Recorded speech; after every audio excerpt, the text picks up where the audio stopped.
ہماری مادری لینگویج نہیں ہے. جب ہم دوسروں کی زبان پڑھتے ہیں تو مشکل ہوتی ہے. عربی ایک مخصوص قوم کی زبان ہے. جب ہم پڑھیں گے پروناؤنسیشن صحیح نہیں ہوگی, ادائیگی صحیح نہیں ہوگی. ہمارے نبی نے ہمیں حوصلہ کیا دیا کہ جب تم قرآن پڑھنے میں دشواری کو محسوس کرو تمہیں ثواب زیادہ ملے گا. یعنی میں حافظ قرآن ہوں, قرآن کو مہارت سے پڑھ رہا ہوں, بڑی سہولت سے پڑھ رہا ہوں. میں سورہ فاتحہ وہ جلدی پڑھ لیتا ہوں, آپ کو ٹائم لگتا ہے. اللہ کے رسول نے فرمایا آپ کے لیے دوہرا اجر ہے. کیوں؟ زبان آپ کی نہیں ہے, لینگویج آپ کی نہیں ہے, پڑھنے کی کوشش کر رہے ہیں, دشواری پیش آ رہی ہے, زبان آپ کا ساتھ نہیں دے رہی, اٹک اٹک کے پڑھ رہے ہیں, رک رک کے پڑھ رہے ہیں, آپ کے لیے دوہرا اجر ہے. تو قرآن سے ہمارا پہلا تعلق ہونا چاہیے کہ قرآن ہمیں پڑھنا ہے, اور کوشش کریں. شروع میں آپ کو دشواری ہوگی, پھر آہستہ آہستہ دشواریاں دور ہوتی چلی جائیں گی. ایک وقت ایسا آئے گا آپ میں سے ہر شخص قاری ہوگا انشاءاللہ, ہم سے بہتر قرآن پڑھ رہا ہوگا. دوسرا مرحلہ قرآن سے تعلق کا وہ ہے قرآن کا لفظی ترجمہ پڑھنا. لفظی ترجمہ پڑھیں. کیوں دوستو؟ یہ قرآن اللہ رب العالمین کی زبان سے جاری ہوا ہے. اب غور تو کریں, یعنی ہمارا خالق, ہمارا مالک, کائنات کا بادشاہ, کائنات کا شہنشاہ, اس کی زبان سے قرآن جاری ہوا ہے. یعنی قرآن کا مصدر, قرآن کا سرچشمہ, قرآن کا منبع, جہاں سے قرآن پھوٹا ہے, جہاں سے قرآن کے الفاظ نے جنم لیا ہے, وہ ہے خدا کی زبان. تو ہمارا خدا ہم سے کیا کہہ رہا ہے؟ رمضان میں ہدف بنا لیں آپ, سورہ بقرہ کو پکڑ کے بیٹھ جائیں آپ کہ کم سے کم سورہ بقرہ کا لفظی ترجمہ ہم نے پڑھنا ہے. فائدہ کیا ہوگا؟ الفاظ بار بار ریپیٹ ہوتے ہیں دوست. جب ایک لفظ بار بار ریپیٹ ہوگا اس کا ترجمہ آپ کے دل و دماغ میں منقش ہو جائے گا, اپنی تصویر بٹھا کے چلا جائے گا. تو لفظی ترجمہ. تیسرا مرحلہ کیا ہے کہ آپ قرآن کو سمجھنے کی کوشش کریں. ہمارا خدا ہم سے کیا کیا ہے, ہمارا خدا ہم سے چاہتا کیا ہے, سمجھنے کی کوشش کریں. لیکن فہم قرآن کے لیے ایک بنیادی بات یاد رکھ لیں, اور جس نے اپنے دل و دماغ کے اندر یہ بات بٹھا لی وہ قرآن سے فائدہ حاصل کر جائے گا. قرآن انسانیت کی کتاب ہے. قرآن کا موضوع انسان ہے. قرآن ہیومینٹی سے متعلق گفتگو کرتا ہے, انسانوں کو ہیومنائز کرتا ہے, انسانوں کو انسانی اقدار میں رکھتا ہے, انسانی اخلاق میں رکھتا ہے. تو قرآن انسانیت کی کتاب ہے, کسی مکتبہ فکر کی کتاب نہیں ہے, کسی جماعت کی کتاب نہیں ہے, کسی فرقے کی کتاب نہیں ہے, کسی پارٹی کی کتاب نہیں ہے, کسی گروپ کی کتاب نہیں ہے. ایک ایک انسان, چاہے وہ فرعون کی شکل میں آیا ہو اس کے لیے بھی قرآن تھا, چاہے وہ جہل کی شکل میں آیا تھا اس کے لیے بھی قرآن تھا. نہیں مانا لگتا تھے. شداد کی شکل میں بھی اگر کوئی انسان تھا تو اس کے لیے بھی قرآن تھا. تو قرآن انسانیت کی کتاب ہے. جو اسے اس نقطۂ نظر سے پڑھے گا وہ سمجھے گا. کسی بھی اچھے مفسر کو, اعلیٰ مفسر کو, معتبر مفسر کو آپ پڑھنا شروع کر دیں, سبھی پڑھ سکتے ہیں آپ سمجھنے کے لیے. لیکن رمضان میں 2 صورتوں کو ہدف بنا رہے ہیں آپ, سورہ حجرات اور سورہ نور, کہ اس کو سمجھ کے پڑھنا ہے ہمیں. آپ دیکھیں کتنی بڑی انقلابی تبدیلی ہمارے اندر انشاءاللہ ہے. اور قرآن کے ساتھ تعلق کا آخری مرحلہ ہے وہ ہے قرآن پر عمل کرنا. سب سے اہم مرحلہ یہی ہے کہ قرآن کے حلال کو حلال سمجھیں, قرآن کے حرام کو حرام سمجھیں. قرآن نے جس چیز کا پابند کر دیا ہے اس کے پابند ہو جائیں, قرآن نے جس چیز سے روک دیا ہے اس سے رک جائیں. میں ایک روایت آپ کے سامنے رکھوں, بہت کچھ سمجھنے میں مدد ملے گی, اور روایت کو بڑی دلچسپی سے سنیے آپ. بہت ساری حدیثیں ہیں جہاں اللہ کے رسول یہ کہتے ہیں کہ جناب علم اٹھ جائے گا, علم فنا ہو جائے گا، علم رخصت ہو جائے گا، علم ٹوٹ جائے گا، فنا ہو جائے گا، رخصت ہو جائے گا، اس کا مطلب کیا ہے؟ اس کا معنی کیا ہے؟ توریت تو آج بھی پڑھی جا رہی ہے، انجیل کی تلاوت آج بھی ہوتی ہے، قرآن کو پڑھنے والے تو کروڑوں انسان ہیں، پھر علم کے رخصت ہو جانے کا معنی کیا ہے؟ توجہ سنیے آپ، ہمارے رسول نے ہمیں یہ بات سمجھائی۔ مسند احمد، ابن ماجہ، ترمذی، سنن دارمی کی روایت ہے، زیاد بن لبید رضی اللہ تعالیٰ عنہ راوی ہے، وہ کہتا ہے کہ نبی علیہ الصلوۃ والسلام نے ایک بات کا ذکر ہمارے سامنے رکھا اور پھر فرمایا ذاک عند اوان ذهاب العلم، وہ وقت آ چکا ہے جب علم اٹھ جائے گا۔ اب صحابی رسول زیاد بن لبید کہنے لگے، میں نے کہا اللہ کے رسول صلی اللہ علیہ وسلم کیف یذهب العلم، علم کیسے اٹھ سکتا ہے، قرآن کیسے رخصت ہو سکتا ہے، ایک آسمانی کتاب کیسے لپیٹی جا سکتی ہے؟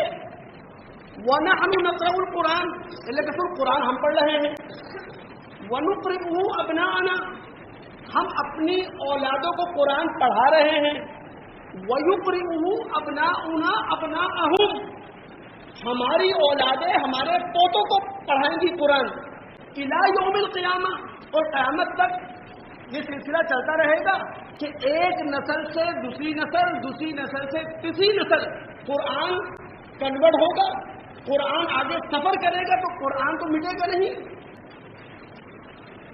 اللہ کے نبی علیہ الصلوۃ والسلام نے عربی کا ایک محاورہ استعمال کیا، یہ ہوتا ہے دوستانہ جملہ، ہم دوستوں میں ایک چھیڑ چھاڑ کرتے ہیں نا آپس میں، بتاؤ یہ دوستانہ جملہ ہے۔ اللہ کے سنت ہوا سکینت کا کا زیاد تمہاری ماں تمہیں گھوم پائے،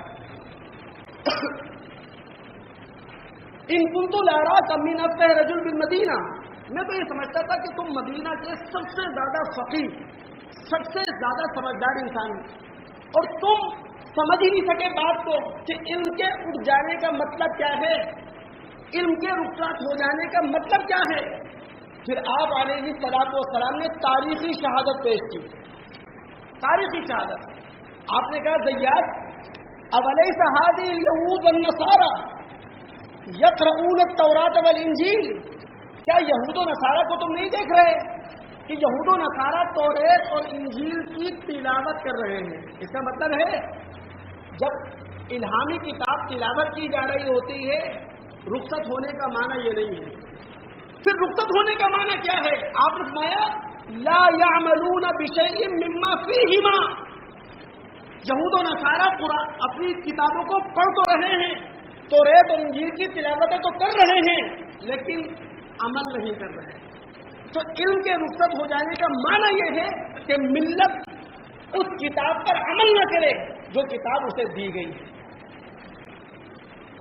یہ سب سے اہم مسئلہ ہے دوست، کوئی بھی ملت ہو، چاہے وہ یہود ہو، چاہے وہ نصارہ ہو، چاہے وہ مسلم ہو، جب اللہ رب العالمین کی نازل کردہ کتاب، جب اللہ رب العالمین کی الہامی کتاب پر عمل نہیں ہوگا، گویا کہ وہ قرآن آپ سے رخصت ہو چکا ہے، وہ الہامی کتاب آپ سے اٹھ چکی ہے، آپ سے جا چکی ہے۔ تو اللہ رب العالمین ہم سب کو توفیق عطا فرمائے، رمضان کا مبارک مہینہ آ رہا ہے، ہم قرآن کی تلاوت بھی کریں، اس کا لفظی ترجمہ بھی پڑھیں، اس کو سمجھنے کی بھی کوشش کریں، اور حد الامکان اس پر عمل کرنے کی کوشش کریں۔ ایک اور کام جو رمضان کے اس مہینے میں ہم کریں وہ ہے اللہ رب العالمین کی نافرمانی سے اپنے آپ کو بچانا۔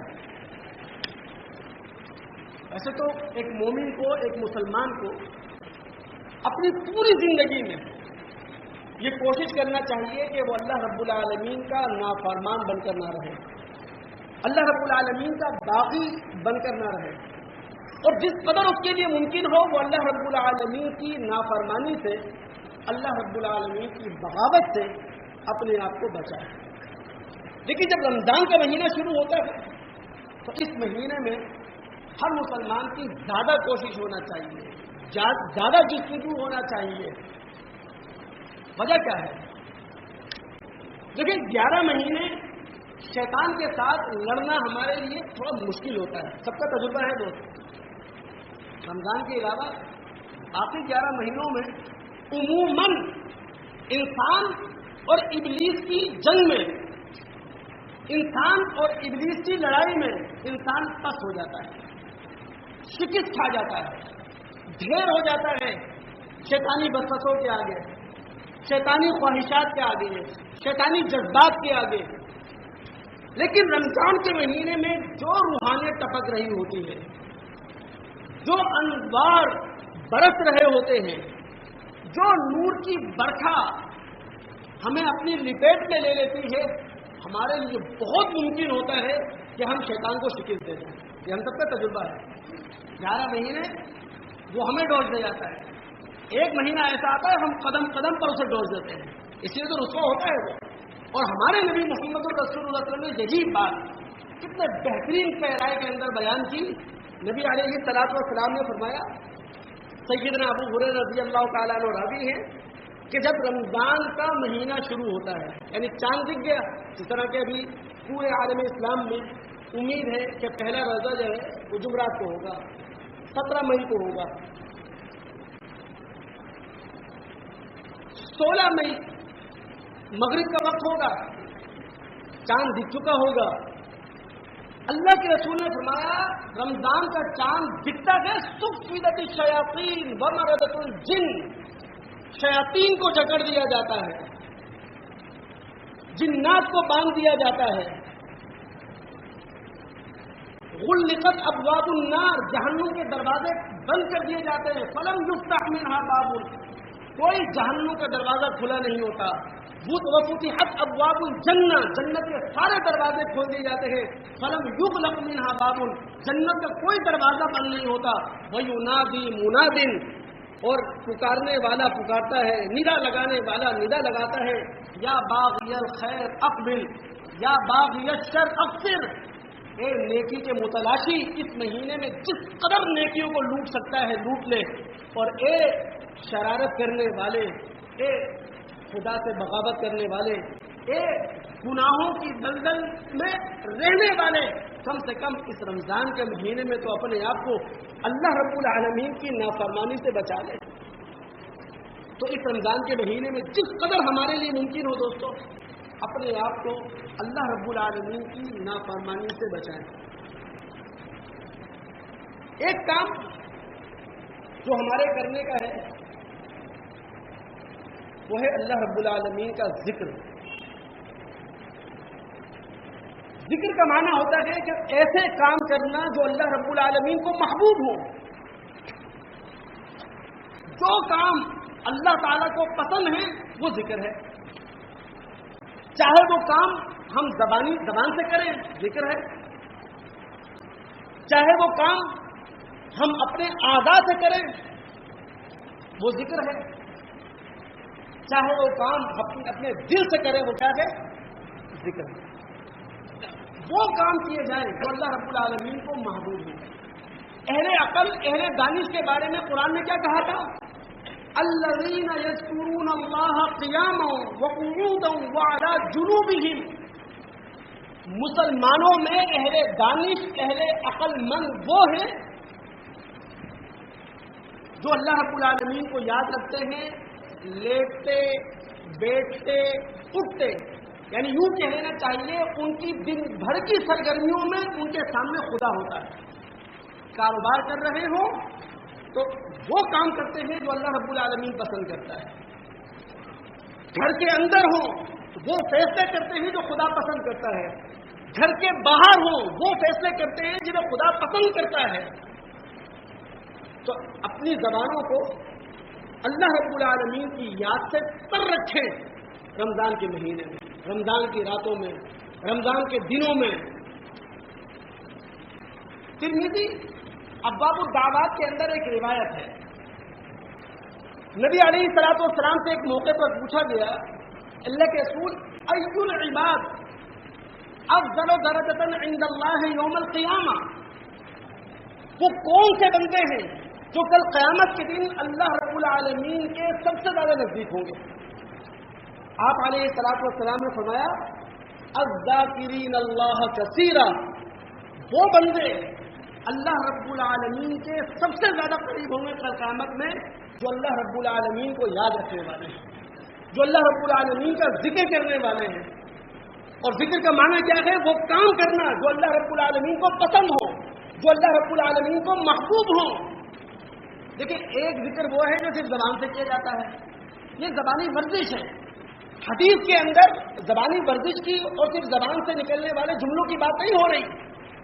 اللہ کو یاد کرنے، اللہ کا ذکر کرنے کا معنی یہ ہے کہ ایک بندہ اللہ رب العالمین کو اس طور پر دریافت کرے کہ خدا اپنی عظمتوں کے ساتھ، خدا اپنے جلال کے ساتھ بندے کے سامنے آ کھڑا ہو.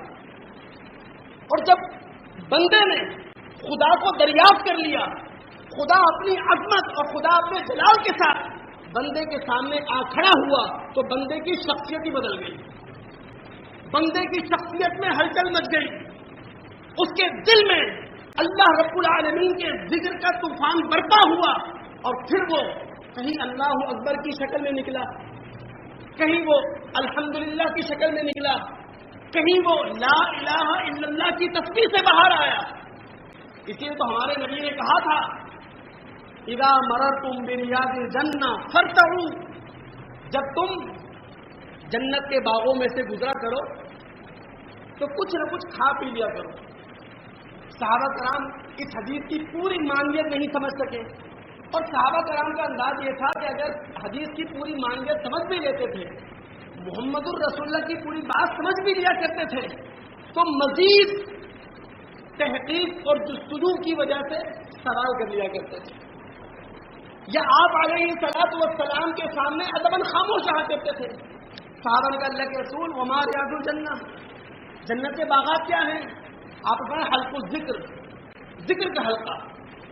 ذکر سے مراد وہ نہیں ہے تسبیح کے دانے، ذکر سے مراد اللہ اللہ کرنا نہیں ہے، ذکر سے مراد ہر وہ محفل ہے جہاں یہ بتایا جا رہا ہو خدا کو کیا پسند ہے، خدا کو کیا ناپسند ہے، خدا کو کیا چیز محبوب ہے، خدا کو کون سی چیز ہے جو نامحبوب ہے، خدا اس کو پسند نہیں کرتا. تو رمضان آنے سے پہلے ہم اپنے آپ کو تیار کر لیں کہ ہم اللہ رب العالمین کو یاد رکھیں گے، ہم اللہ رب العالمین کا ذکر کریں گے. رمضان کا مہینہ آئے اور ہم خوش آمدید کہہ رہے ہیں اسے، ایک کام نیکی کی جستجو کی شکل میں کریں، یعنی نیکیوں کی جستجو ہو، ہمیں نیکیوں کی تلاش ہو. اچھا، قدم قدم پر نیکی ہے، یہ یاد رکھیے گا. ہمارے نبی نے جو ہمیں تعلیم دی ہے وہ ہے کل معروف صدقہ. جو تعمیری کام ہے وہ نیکی ہے، جو ترقی کا کام ہے وہ نیکی ہے، جو انسانیت کا کام ہے وہ نیکی ہے، جو خدا بندگی کا کام ہے وہ نیکی ہے. یعنی نیکی کو تلاش کرنے کے لیے کہیں باہر جانے کی ضرورت نہیں ہے. نیکی آپ کے قدموں میں موجود ہوگی، نیکی آپ کے گھر کے اندر موجود ہوگی، نیکی آپ کے اپنے دائرے کے اندر موجود ہوگی. اس کے لیے کہیں آپ کو ویرانوں میں جانے کی ضرورت نہیں ہے، کہیں پہاڑوں کے غاروں میں جانے کی ضرورت نہیں ہے. کل معروف صدقہ، جو تعمیری کام ہے، جو تقریب سے بچا ہوا کام ہے وہ آپ کے لیے کیا ہے؟ صدقہ، وہ آپ کے لیے نیکی. لیکن چند نیکیوں کا انتخاب ہم کر سکتے ہیں. حضرت بنائے نا، انسان ایک دن میں تو نہیں سدھر جاتا، اپنے آپ کو سدھارنے کے لیے ایک شیڈیول بنایا کرتا ہے. چند نیکیوں کا انتخاب کر لیں. مثال کے طور پر اس رمضان کے مہینے میں کوئی نماز قضا نہیں ہوگی انشاءاللہ، یعنی امام کے ساتھ، ہماری کوشش امام کے ساتھ ہم نماز پڑھیں. اور اگر اس سے آگے بڑھ کر یہ کوشش کر لیں کہ تکبیر اولا سے نماز پڑھیں گے، کیا بات ہے، بات ہی ختم ہو جاتی ہے تکبیر اولا سے. تو رمضان کے مہینے میں کوشش کریں کوئی نماز قضا نہ ہو اور ہر نماز امام کے ساتھ جماعت کے ساتھ پڑھیں انشاءاللہ. ایک نیکی کا انتخاب ہم یوں کر سکتے ہیں کہ اپنی ذات سے کسی کو تکلیف نہیں دیں گے.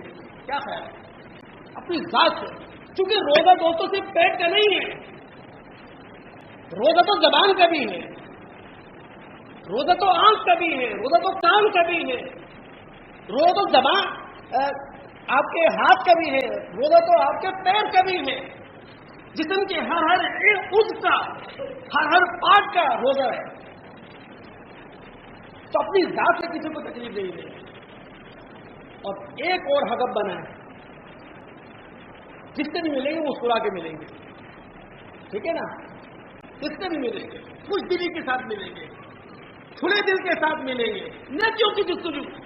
وہ جو سلمان فارسی کی روایت ہے کہ نبی علیہ الصلوۃ والسلام نے رمضان کے مہینے کو ویلکم کہتے ہوئے رمضان کے مہینے کے شروع ہونے سے پہلے صحابہ کو جمع کر کے جو خطبہ دیا تھا، اس میں آپ نے توجہ دلائی تھی صحابہ کو، اور آپ نے فرمایا تھا من تقرب فیہ بخصلۃ من الخیر کان کمن ادى فریضہ.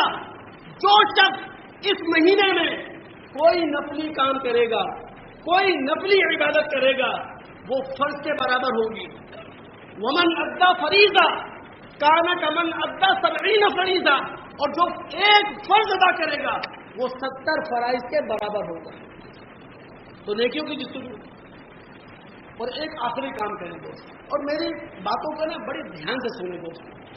جذباتیت ایک طرف رکھیں، مذہبی عقیدت رکھیں سامنے، اللہ رسول کی جو فکر ہے اور سوچ اس کو سامنے رکھیے. ہمارا نبی غریبوں کا ہمدرد ہے، ہمارا نبی انسانیت کا غمخوار ہے، ہمارا نبی دعائیں کرنے والا، اے اللہ مسکینوں کے ساتھ زندہ رکھ، مسکینوں کے ساتھ موت دے، اور کل قیامت کے دن جن لوگوں میں مجھے اٹھا وہ مسکین ہو. یعنی معاشرے کا پیسا ہوا طبقہ. ایک کام جو رمضان کے مہینے میں ہم نے کرنا ہے، اور ماشاءاللہ بہت کرتی ہے مسلم دنیا، اللہ برکت دے آپ لوگوں کو، اللہ جزا خیر دے، اللہ ہمت دے، لیکن اس کا رزلٹ پتہ ہے کیوں نہیں آ رہا؟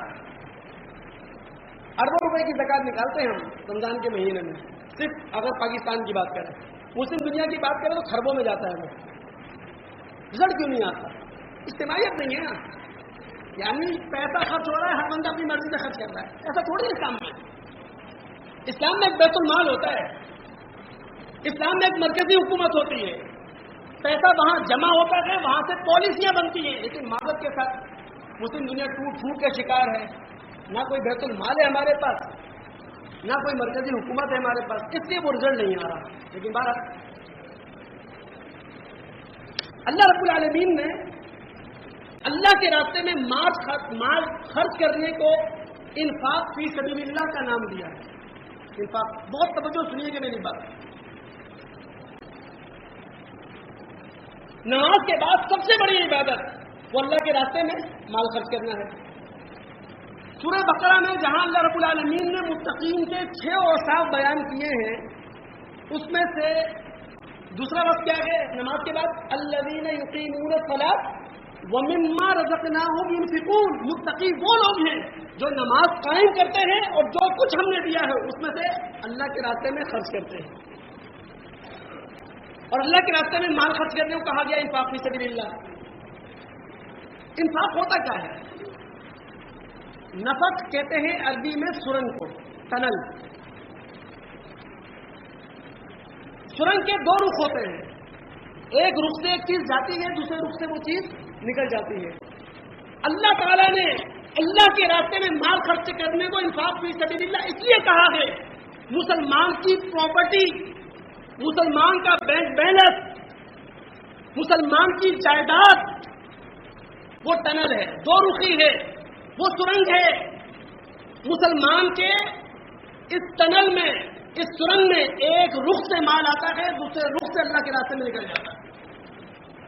یسألونک ماذا ينفقون. رسول یہ آپ سے سوال کرتے ہیں کیا خرچ کریں؟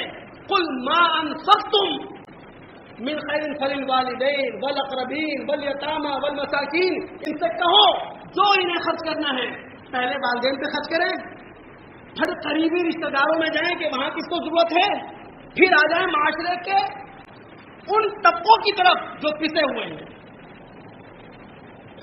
جن کے گھروں میں بھوک ناچتی ہے، فاقہ کشی کا عالم ہے. ہمارے مسلم معاشرے میں غلط فہمی نے جنم لے لیا ہے کہ یہ مہینہ کھانے کا مہینہ ہے. بہت توجہ دلا رہا ہوں دوست، یقین جانیے یہ بہت بڑی غلط فہمی ہے. یہ کھانے کا مہینہ نہیں ہے، یہ کھلانے کا مہینہ ہے. یہ جملہ کہا جاتا ہے ہمارے ہاں کہ جناب اس مہینے میں رزق بڑھ جاتا ہے لیکن خرچے بڑھ جاتے ہیں، اس کی طرف توجہ لوگوں کی نہیں ہوتی ہے. بجٹ ڈبل ہو جاتا ہے، اس کی طرف لوگوں کی توجہ نہیں ہے. یہ کھانے کا مہینہ نہیں ہے، کھلانے کا مہینہ ہے. یہ عبادات کا مہینہ ہے. یہ بھوک کو سہنے کا مہینہ ہے. یہ پیاس کو محسوس کرنے کا مہینہ ہے. میرے سامنے تقریباً مڈل کلاس بیٹھی ہے نا، تقریباً مڈل کلاس بیٹھی ہے. ہم میں سے ہر شخص مہینے کا تھوڑا سا اپنا بجٹ بتائے. مٹن بھی کھاتے ہیں، بیف بھی کھاتے ہیں، چکن بھی کھاتے ہیں نا. تو رمضانی کیا ضرورت ہے ہمیں رمضانی کیا ضرورت ہے؟ ہم تو کسی مہینے میں، کسی بھی ہفتے میں، کسی بھی دن مٹن بھی کھا سکتے ہیں، بیف بھی کھا سکتے ہیں، چکن بھی کھا سکتے ہیں. اللہ کے بندو، یہ مہینہ ان طبقات کو کھلانے کا ہے جہاں بھوک ناچتی ہے، جہاں فاقہ کشی ہوتی ہے، جہاں اپنے بچوں کو پڑھانے کی سکت لوگوں میں نہیں ہے. اگر کوئی بیمار ہو جائے، لالے پڑ جاتے ہیں، گھر میں مسائل کھڑے ہو جاتے ہیں، ان تک پہنچنے کا مہینہ ہے یہ. اور دوستوں، بڑی عقیدت کے ساتھ ان حدیثوں کو پڑھیں جہاں محمد الرسول اللہ صلی اللہ علیہ وسلم نے کسی کا روزہ کھلوانے کی بات کی ہے. وہاں کئی کھاتے پیتے انسان کی بات نہیں کی اللہ کے رسول نے. میں حدیث سناؤں، یہی سلمان فارسی کی روایت. یہ وہ حدیث ہے جو محمد الرسول اللہ نے رمضان شروع ہونے سے پہلے صحابہ کے سامنے رکھی، صحابہ کے سامنے بیان کی. وہاں ہمارے نبی نے کہا تھا، من فطر صائما، جو شخص کسی روزے دار کا روزہ کھلوا لے. اور حدیث کا یہ ذکر غریب آدمی کے لیے ہے، یعنی ایک غریب آدمی کسی کا روزہ کھلوانا چاہتا ہے. اب میں غریب آدمی ہوں، سکت نہیں ہے اچھا کھلانے کی، تو اللہ کے رسول نے فرمایا جو شخص کسی روزے دار کا روزہ کھلوائے، کس چیز کے ذریعے؟ دودھ کے گھونٹ کے ذریعے، کھجور کے ذریعے، اور اگر دودھ کھجور نہیں ہے تو پانی کے ذریعے. اور پھر حدیث کا اگلا ٹکڑا امیر کے لیے ہے. آپ فرمائیں ومن اشبع صائما، جو امیر آدمی کسی فقیر کا روزہ کھلوائے اور بھوک مٹا کر کھلوائے، دونوں کے لیے ایک اجر ہے. وہ کیا؟ سقاہ اللہ من حوضی شربتا لا یظمأ حتی یدخل الجنہ. اللہ تعالیٰ ایسے غریب اور امیر آدمی کو جنہوں نے کسی فقیر آدمی کا روزہ کھلوا دیا، میرے ہوش سے ایک گھونٹ پلائے گا جب تک یہ روزہ کھلوانے والا جنت میں نہ چلا جائے، اسے پیاس نہیں لگے گی. آخری بات کہہ کر اپنی بات کو سمیٹتا ہوں دوست. میں نے کہا ہم روزے بھی رکھ رہے ہیں ماشاءاللہ، تلاوت بھی کر رہے ہیں. یہ روٹین دہائیوں سے اور صدیوں سے جاری ہے، لیکن وہ رزلٹ نہیں آ رہا. للمتقین، کہ ہم رسپانسبل بن جائیں، ذمہ دار بن جائیں. تقوی کا معنی ہوتا ہے اپنے حقوق حاصل کرنے کے ساتھ ساتھ اپنی ذمہ داریوں کو ادا کرنا. ہم اپنے حقوق حاصل کرنے کی تو بات بھرپور کرتے ہیں، لیکن ذمہ داریاں کتنی ادا کرتے ہیں؟ متقی وہ شخص ہے جو اپنا حق پائے اور اپنی ذمہ داری ادا کرے. پورے مسلم معاشرے میں تبدیلی کیوں نہیں آ رہی؟ پہلی بات، روزہ شعور کے ساتھ نہیں رکھا جا رہا. ایک روٹین ہے، ایک روایت ہے، سبھی نے رکھا ہے، سب گھر والے رکھتے ہیں. شعور کے ساتھ، ارادے کے ساتھ، پختہ عزم کے ساتھ، اور ٹارگیٹ تقوی اس کو سامنے رکھ کے روزہ نہیں رکھا جا رہا، اسے تبدیلی نہیں آ رہی. اللہ کے رسول نے کیا کہا تھا؟ جو شخص روزہ رکھ کر جھوٹ بولنا نہ چھوڑے، جھوٹا عمل کرنا نہ چھوڑے، اللہ تعالیٰ کو ایسے شخص کے بھوکے پیاسے رہنے کی کوئی ضرورت نہیں. اور دوسری وجہ تبدیلی کیوں نہیں آتی؟ اللہ کے بندوں، رمضان کے روزے رکھتے اس لیے ہیں، رمضان کا قیام کرتے اس لیے ہیں کہ رمضان کے مہینے میں قرآن نازل ہوا. پورا مسلم معاشرہ قرآن کے حوالے سے بے حص ہے. یاد رکھیے آپ، قرآن پڑھنے تک زندہ ہے، عمل کرنے کے لحاظ سے قرآن مردہ ہو چکا ہے. اور قرآن کے اپنے الفاظ میں